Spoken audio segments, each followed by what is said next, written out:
നമസ്കാരം.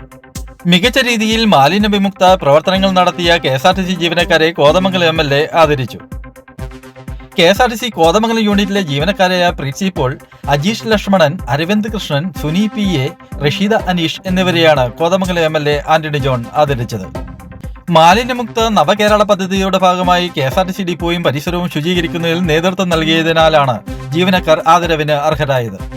ചടങ്ങിൽ കോതമംഗലം നഗരസഭ വൈസ് ചെയർപേഴ്സൺ സിന്ധു ഗണേഷ് മുഖ്യപ്രഭാഷണം നടത്തി. വികസനകാര്യ സ്റ്റാൻഡിംഗ് കമ്മിറ്റി ചെയർമാൻ നൌഷാദ്, ആരോഗ്യകാര്യ standing committee chairperson Nisha Davis, councillor AG George, Kerala Congress B മണ്ഡലം president Baby Paul, Jayanthi Ganesh, Kothamangalam KSRTC ATO J Nizamuddin, KSRTC general control inspector Anas Ibrahim, ADE Johnson Joseph, chargeman Simon AD, NR Rajeev എന്നിവർ പ്രസംഗിച്ചു.